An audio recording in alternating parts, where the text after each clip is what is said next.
Hello and welcome to today's episode Classroom in the Root Institute.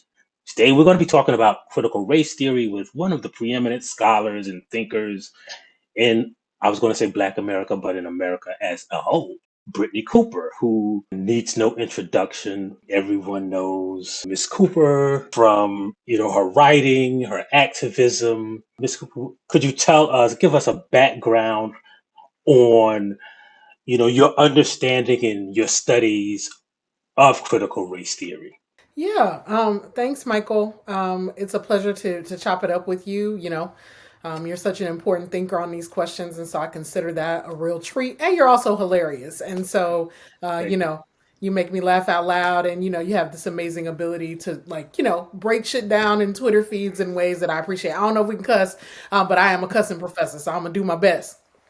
In terms of critical race theory, so there's a couple of things to say about it, right? One is that it grows out of a movement in the 1970s of a group of largely white lefty attorneys called critical legal theorists who were like, we need to think about rights discourse, and we need to think about the way that the law is actually shaped by social structures, and so we shouldn't see the law as just like a neutral sort of rule of law thing that is objective and that works the same for everybody.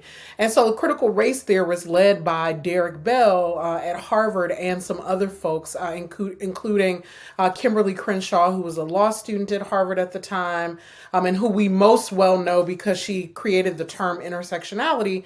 They come along with this critique and they say, look, y'all got to be able to talk specifically about race, because isn't it just like the white left to want to have a broad critique of structures, social inequality, class problems, and then not to want to talk about the major elephant in the room, which is race. So the critical race theorists sort of show up in the early 1980s and they say, we need to think about the way that racism affects how the law is practiced. One of the things that's most interesting about Derek Bell is that he says, look, racism is a permanent feature of American life. It is not going away. And I think that that is super interesting because I think it's a question that we should ask ourselves more often. Like, what do we believe about racism? Do we think that it's actually a thing that can be conquered? Do we imagine a world in which it doesn't exist? Or do we do like many critical race theorists and say, this country was built on racism. Racism is going to exist as long as America exists. And so knowing that, then how do we sort of, situate our struggle? And so that is like one of the core questions whenever I, teach critical race theory in my college classroom in particular, that I try to have with students, which is what is their view about what is going to, about what we do about racism? And are they of the more liberal view that we can legislate it away and we can march it away? Or do we think white people are going to just always be like this and our job is to like hold back their ability to do the most harm? Right, right. And one of the things, along with what you said, is it's important to know that Derek Bell or the scholars that we recognize as kind of the foundational people in critical race theory didn't sit down and say, we are going to create this thing called critical race theory. What they did is just approach, in this case, the law from the perspective of race and how Black people see it in this country. And from that collective of people in their scholarly works came critical race theory. So it wasn't like we're going to set forth this parameter of rules and then everything that we and try to fit the law into it. No, it was kind of the opposite. And that's important to know because when you talk about this controversy that's swirling around the country, first of all, it's like no one is applying critical race theory to sixth graders in Iowa because that's not how critical race theory works, right? It's not like it's almost like trying to teach someone who's playing little league soccer how to run a major league soccer offense, right? Like you don't have the skills, you don't have the experience, so it's like there can be no critical race theory for a fifth grader because what you're trying to teach a fifth grader is the foundational things Like, in 1632 this happened, and in 1921 this happened. So, like, critical rate, like, it's almost impossible because they don't have the thing that is used to dissect in what they're fearing is history, without knowing history. So you can't really teach it.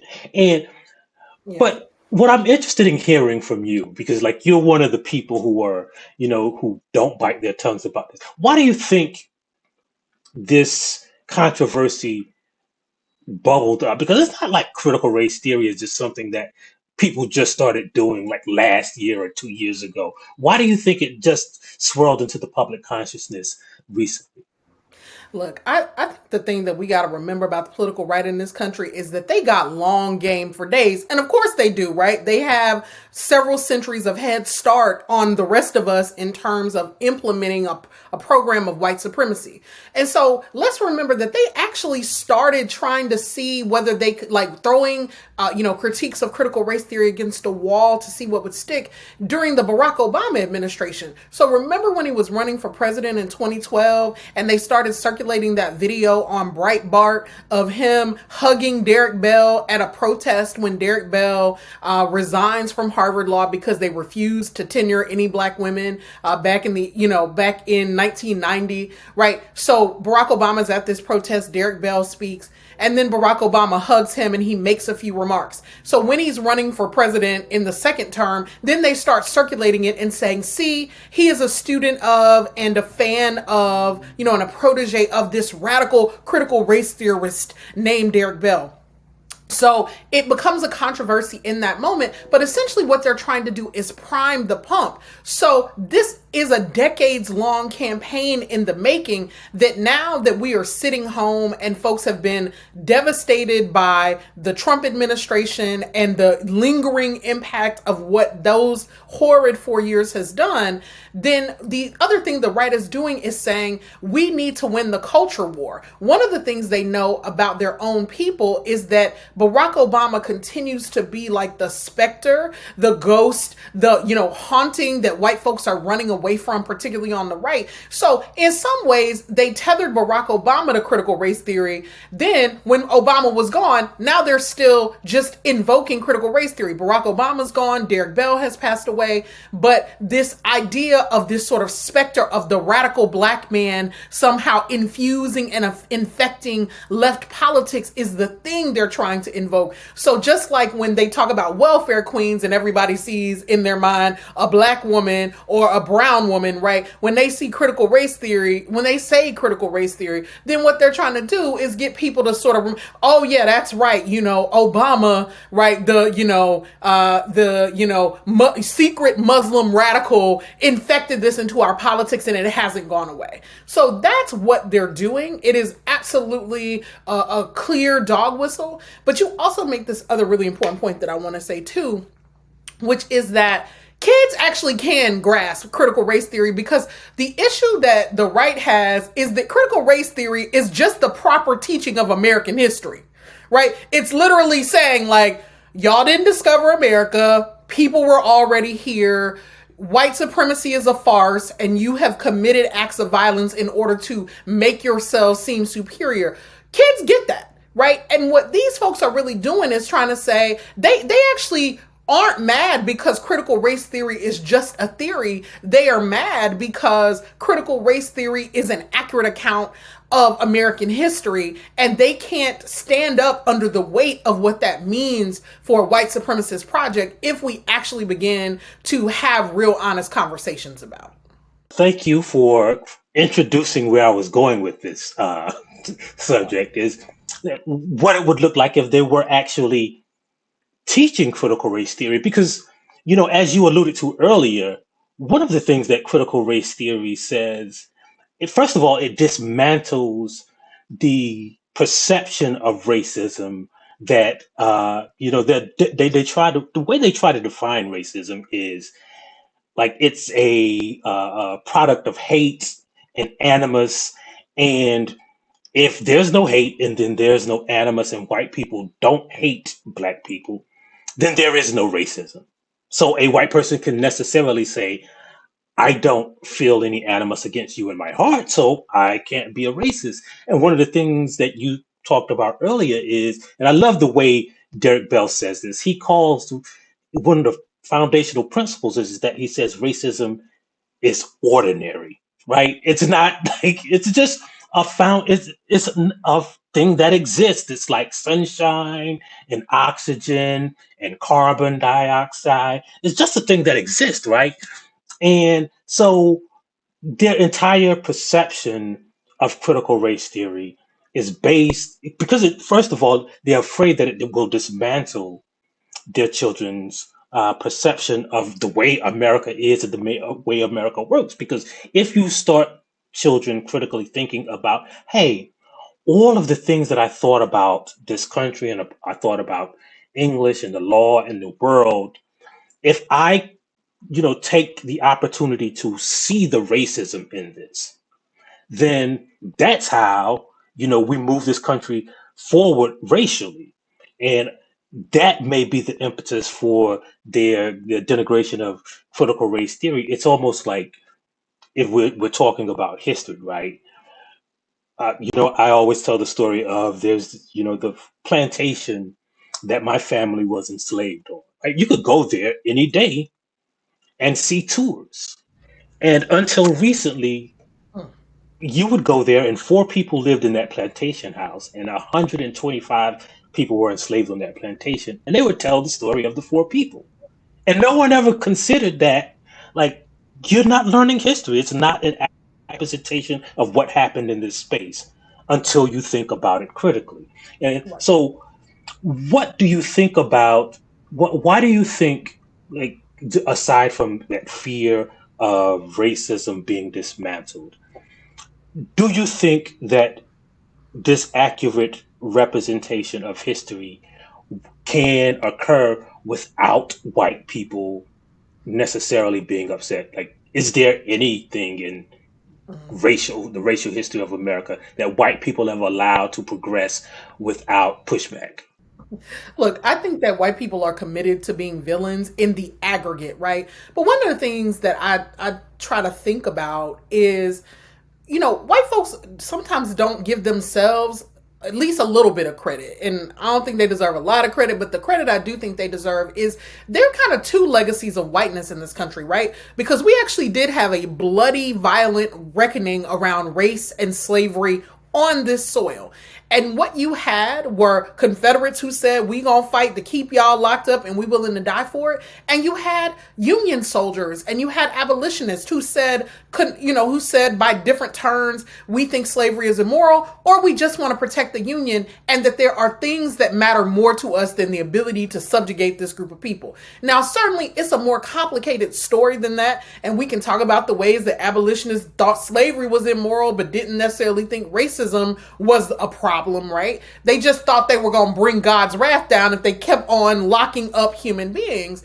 But I tell white people, why don't you think about being in the legacy of folks who were not Confederates, right? Being in the legacy of abolitionists, being in the legacy of people who said that we cannot build a country and hope to sustain it by keeping an entire class and race of people subjugated. And sometimes I think that reminding white people that when we tell an accurate account of American history, that means we can also talk about white freedom fighters, the John Browns of the world, right?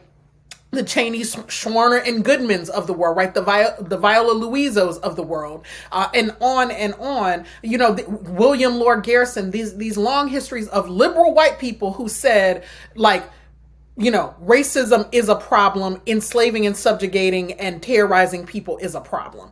And I would ask white folks to kind of begin there. But the real sort of issue here, and I've heard people sort of say it, is one, I think that white people viscerally fear. It's not that white people don't know, right, what they have done. They know.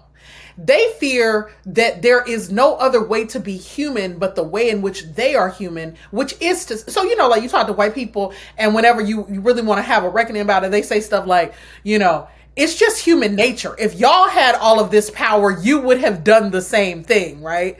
And it's like, no, that's what white humans did. White human beings thought there's a world here and we own it. prior to them, black and brown people have been sailing across oceans, interacting with each other for centuries without total subjugation, domination, and colonialism, right? And that's important to say. And so they do this thing where they say, like, how white people have done humanity, how they have acted as human beings is the way all of us act. So they think black people gonna get them back. And I wouldn't be mad at the black people who want to get them back. But what I believe about black people is that we have seen what a shit show this iteration of treatment of other human beings means, and that my hope is that we would do it differently, in the moments when we have some power. We will not do it perfectly, but I do think that all of us can sort of agree that a politics that says, like, there are superior and inferior human beings just isn't the way to go. And that's the thing that white people don't trust us to do, because they are so corrupt. Their thinking is so morally and spiritually bankrupt about power that they can't they fear viscerally, existentially letting go of power, because they cannot imagine that there's another way to be. It is either that you dominate or you are dominated. And isn't it sad that is spiritually who they are, and that they can't imagine a sort of more expansive notion of the world? If you think about that, right, then what are the options, right? So on one side is they come around to the majority of human beings on the planet's way of thinking and say, hey, there is another way to think about power and the sharing of it and the way we exist in the world and relate to each other. But that all automatically means you got to give up some of the shit you got, right? Like, that's part of it. Like, you can't hoard and be a kind of a rational, giving human being on the planet. Like, no other societies in the world kind of work like that. So they're going to have to give some shit up. And again, if the basis of white thinking is that hoarding of power, and that is essentially how they define humanity and the human existence, then they would have to give something up. Or they say, fuck that, and we're going to keep all of this, because if I got to give it up, then I might as well resort to whiteness and try to hold on to this little corner of whatever we have for as long as we can get. So if you look at those two diametrically, those two choices, what should we expect, right? Like, because I mean, the only other alternative is a radical change of consciousness. Look, I mean, first of all, what kind of question is that? Because there is no answer that is sufficient. Like, the thing I want to say to you is we got to take these motherfuckers out. But I know, but like, we can't say that, right? We can't say, like, I don't believe in a project of violence. I truly don't. Because I think in the end that our souls suffer from that. And I do think that some of this is a spiritual condition. So here is where I land most days about white people. And I actually have been helped in this by thinking about indigenous people, right? See, part of the challenge around whiteness is that it totally skews our view of everything, right? I gave this like TED talk about this some years back, and one of the reasons I was trying to think about it is like the world didn't start when white people arrived in America and tried to tell all the rest of us how things were going to go. There were people out here making worlds, Africans and indigenous people being brilliant, and, libraries and inventions and, vibrant notions of humanity and cross-cultural exchange long before white people showed up being raggedy and violent and terrible and trying to take everything from everybody. And that's really important, because if we believe that history starts for us when white people drag us to these shores, then we can never get outside of the notion that this is going to be our existential struggle. Now, I don't think it's going to be solved in our lifetime, and maybe not even the lifetimes of a couple of generations of people to come after us. But I do fundamentally believe that things that have a beginning have an ending.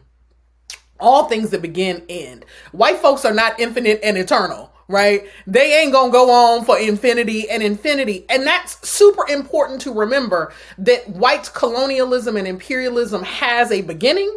And in my way of thinking about the world, that means it has an end. And so part of what we are trying to do is to imagine what are the steps that we must take to get to the other side of this very inconvenient, epochal interruption of like black and indigenous world making.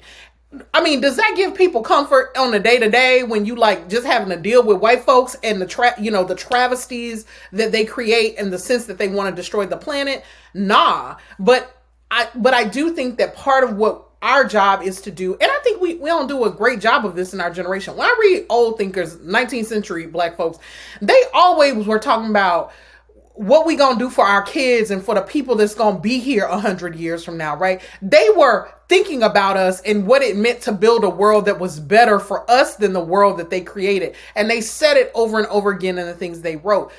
I think we are very much people who are caught up in this moment of what does it mean to get ours, to make something of ourselves, to self actualize.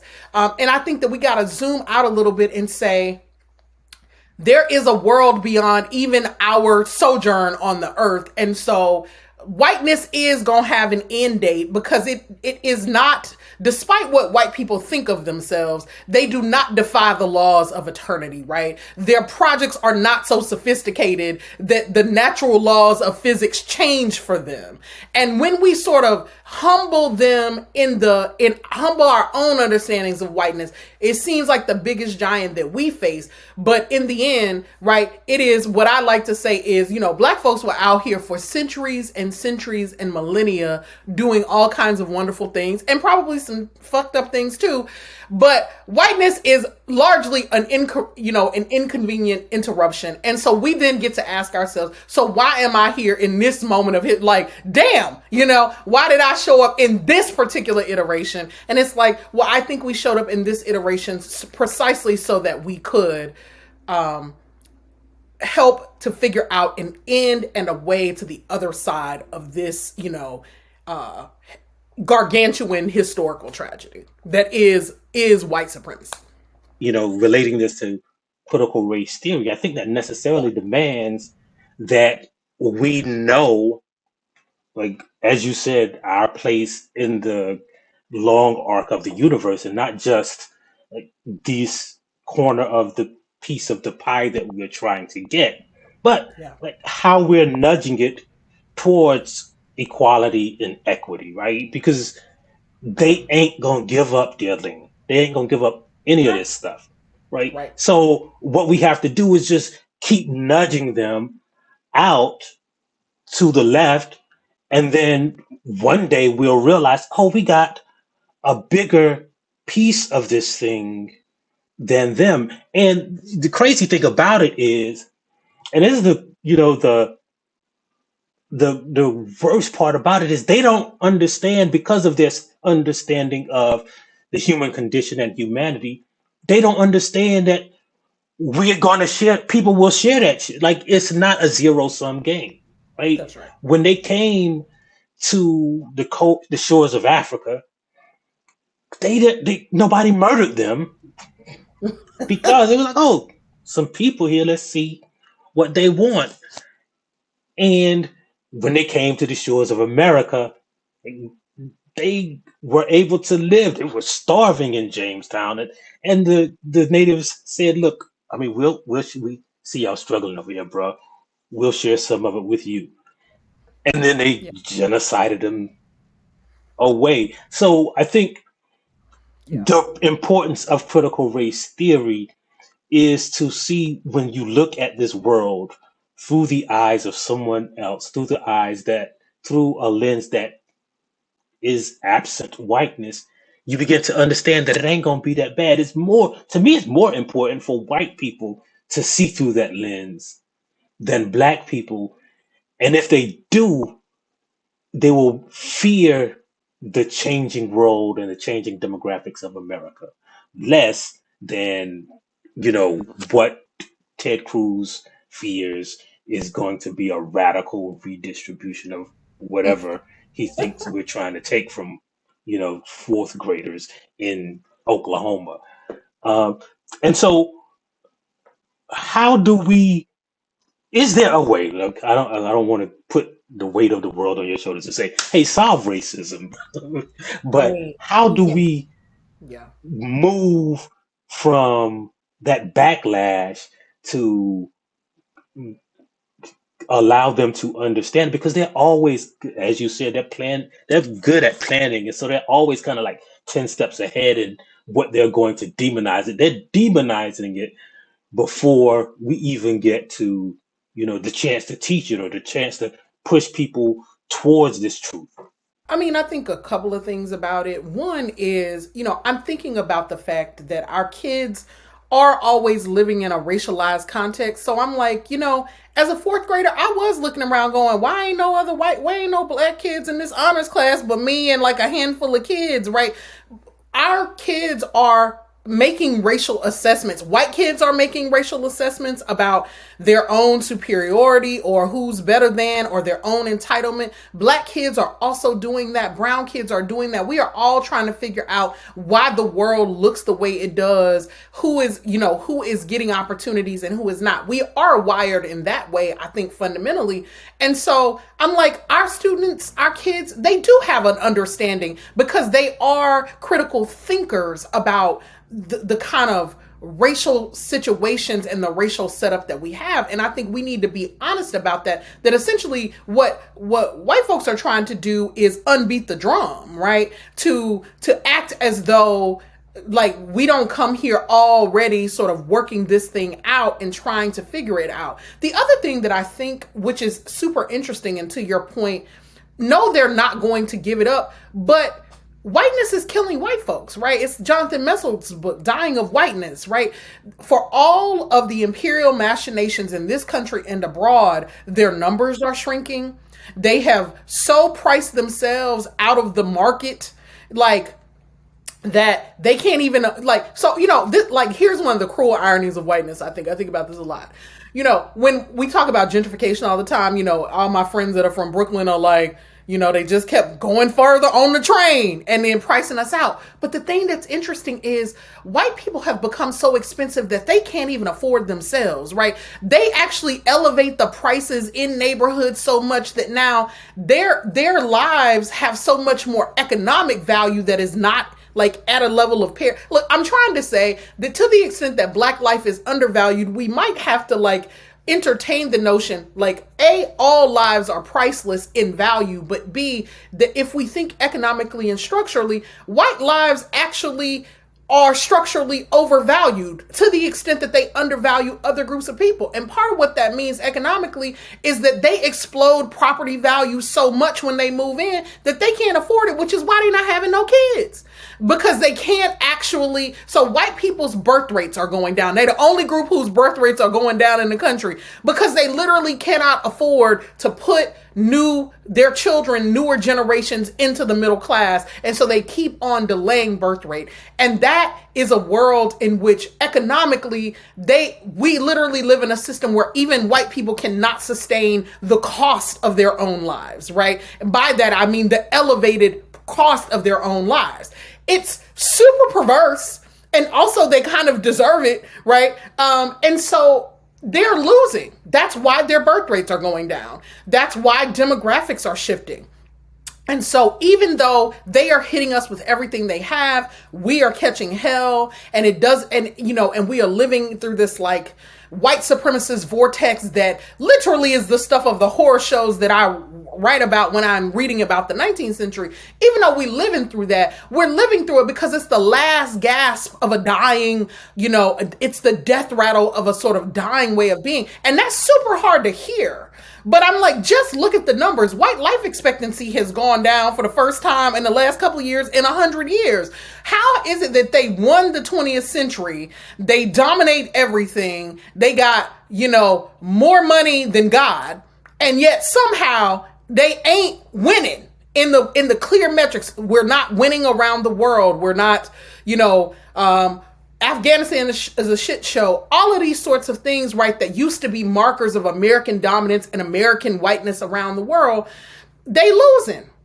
And so we have to remain clear about that. It's the thing you said, which is that we have to nudge, or we have to push, or we have to be the waves against the rock, right?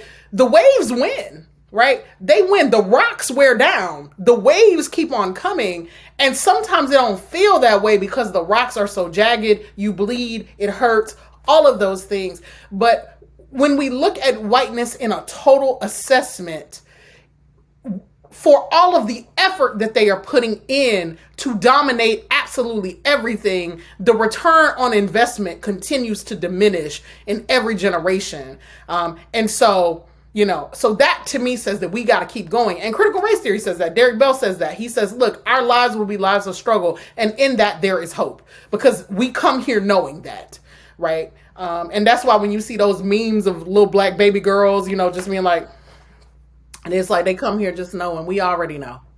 We know. And so that is our fight. And it's not just, but it is what it is. And then our job is to struggle because I do think like that there is better coming, even if we don't get to be the generation that sees it. I guess what you're saying is whiteness is GameStop, right? The stock is worth more than the country, the company. That's right. It's a pump and dump scheme. Yeah. Absolutely. Yes, indeed. So, one of the most reassuring things about all of this, right, is that like, all of this collective effort and hysteria and white women showing up at school board meetings, Ugh. the one thing that we can be sure of is that we're prepared for it, right? Like, they ain't doing nothing. All of the schemes that they come up with, we is nothing that we haven't seen before, right? It is like they got one game plan and they just keep trying to run the same scam that they've been running since 1609 really, and we recognize it.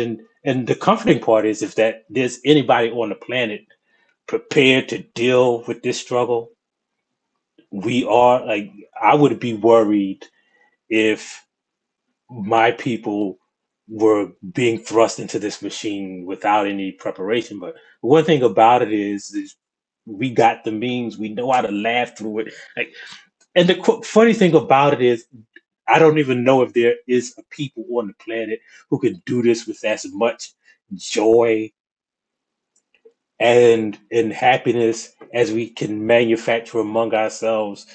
And I think what critical race theory does ultimately is try to show them like, oh, you can have some of this too, right? Like, it doesn't have to be you killing yourself.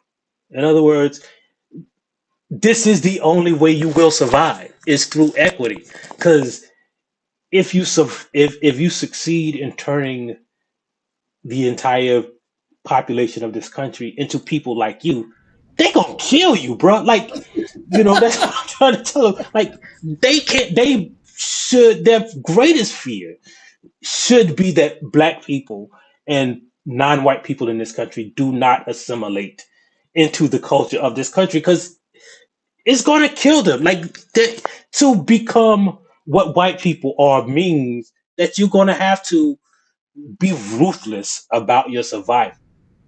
Yeah. And so the worst thing that could happen is for this country to keep seeing only through the lens of whiteness, right? Yeah. Because if you only learn that the way to have a revolution is to kill all the people here, like we did in 1776 and like we did in 1860, like, what do you think that skewed version of history is going to do to those little children, right? That's right. Right? It's going to say, well, I mean, there got to be some blood then. No, look, is what you said. I mean, they're wholly unoriginal. Like white supremacy ain't got bars. It has no bars, right? It has no hit. It's terrible. And I think of, and because we black, it's always time for a good spades metaphor. And the thing that white people don't understand is that black people are the original trickster. So white people come to the table and they like, we about to run the board. And what I know about black people is we be like, you know what, fuck it then. We bid blind nil. We don't need no books. We'll beat you with no books, right? Yeah.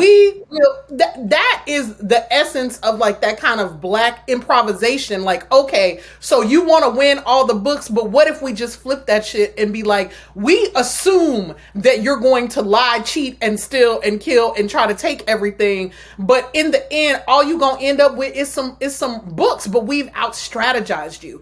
And that is the magic that I think black folks gotta sort of remember in the days when we are like, when whiteness is unrelenting, is that we are the masters of improvisation. It's like the thing that made me so happy with the TikTok protest against doing dances to like Megan Thee Stallion's new songs, when they were like, we can show you better than we can tell you that y'all be taking our shit.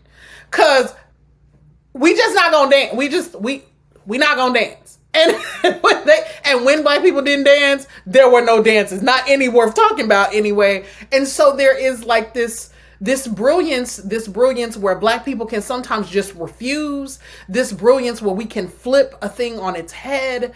And that does give me joy and often leaves me on the floor. And the other thing that I think too about it is like, we have democratized the ability to like, I love the things that we do with tools. So the reason I, began by saying like, I love what you do with what you do with Twitter is because it is one of the most like, it's part of like this most innovative project of the moment of the 21st century. The way black people were like, you gonna let us just have virtual cookouts every day with each other? We're gonna make this democracy pay for that. You're gonna let, black democratic practice be broadcast to the world. We can just access it at the tap of a button. OMG, that to me is like, that is revolution in practice in so many ways, because you give us a crack, we all go, and we all do it, and we show up there and we sort of say, there is another way to be. And white people, and the way that white people don't really love what they doing is because that's why they keep on trying to do everything we do.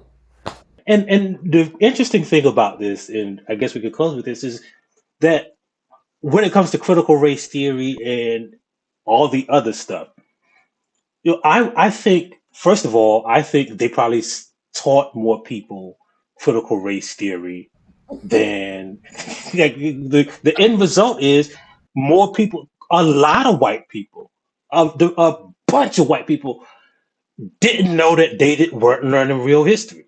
Like they thought they were learning true history. They thought George Washington chopped down a cherry tree and that all of the slaves were huddled and happy and, singing those songs.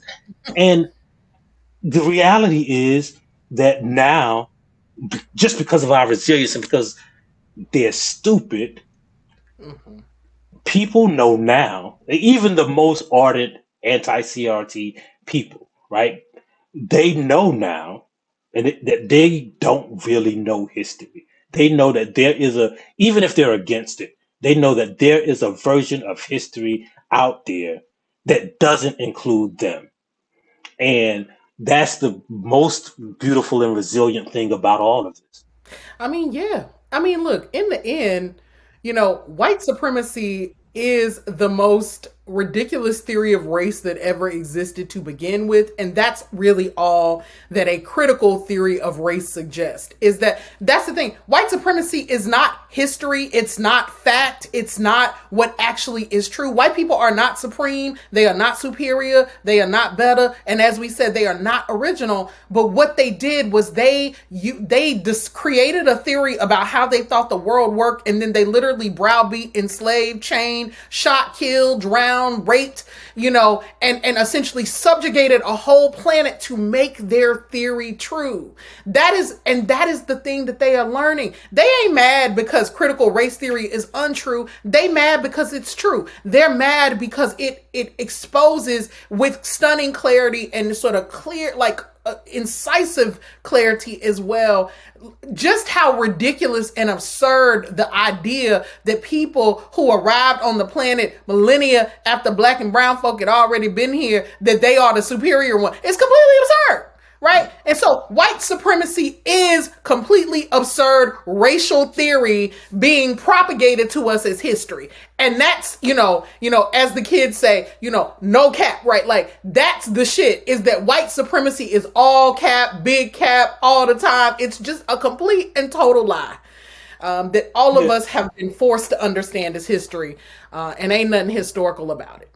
Right. It is totally absurd when you think about, like, you could go through the laws and see, oh, they had to get together and pass laws to keep us from reading, and they say we don't value education. They say we literally built a country for them for free, and they would have you believe that we don't really value hard work. Like, it's so absurd at its face, right? Yeah. That it is like, I wonder if they tire themselves out just trying to maintain this It's like stupid ideology that nobody could believe if they even scratched the surface. It's like Frederick Douglass was out here tricking the white kid that lived on the plantation with him to teach him the letters, right? I bet I can learn it better than you. And the white boy would be like, you can't learn what an A is. And Frederick Douglass like, hey, you know what I mean? Like Yeah. they're not even smart. But also, I think about it in this moment, and I think we just have a responsibility to say this thing too. It is the Mather family, Cotton Mather, Richard Mather, all them up in New England in the 1600s. They had a smallpox epidemic. Ibram Kendi talks about this in his book. The slave who they named Onesimus after the slave in the Bible survived the smallpox epidemic. And so one of the Mather dudes comes to him and says, I heard that you got like a secret way of surviving smallpox, right?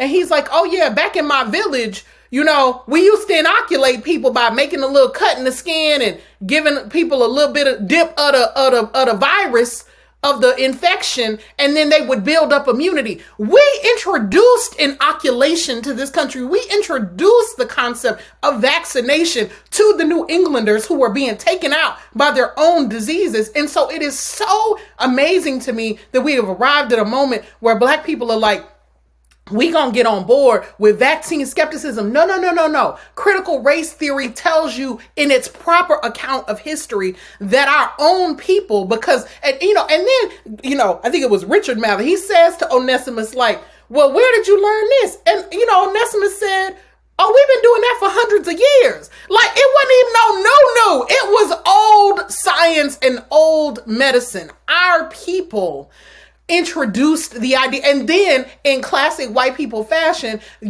couple hundred years later, then a scientist shows up and rediscovers that you can inoculate people against the diseases. But no. And so black people are the originators of so much that is good, of so much that saves lives and sustains new kind of projects. And that is the thing we got to know, even as we sort of engage these folks, that they ain't giving us medicine and science they invented, we invented it. And if critical race theory can do anything for black people, it can help us to reclaim our own heritage, our own power, our own sense of the ways that our life-giving strategies have sustained this project that has been so unworthy of us. And that's why white people are afraid of us until they need us. And we got to be out here really understanding that we are essential to the democracy. And white folks know it. And I think that when black folks know it deeply every day in every way, I think we're unstoppable. And I think that that's part of the thing. We up here on Twitter being like, sir, ma'am, do that. We the best. We the best. And now white people don't know what to do because we're unruly, because we have come to a clear understanding that we are amazing. And, and there's nothing, and we are, making the revolution irresistible. And I love that. I love it too. One footnote to that story is that, like, it was this guy who, in that one Onesimus story, is that the person who owned the newspaper told people they were fooled to listen to a slave, and his Wow. nephew was killed. And from that moment on, his uh, brother became a big vaccine advocate because his son died. And that dude started the first version of the CDC, and his name was Benjamin Franklin. Wow. So, Where would this country be without us? You know? right, we'd be blind because we wouldn't have bifocals. Come on, So I want to motherfucker. thank you for sitting down and having this conversation with the Root Institute and kind of teaching people what CRT is and what it's not, most of all. And so make sure you watch the rest of the videos during the Root Institute. I'm sure there's something for you to find. And want to thank Brittney Cooper. We want to thank you for being here. And we'll say goodbye.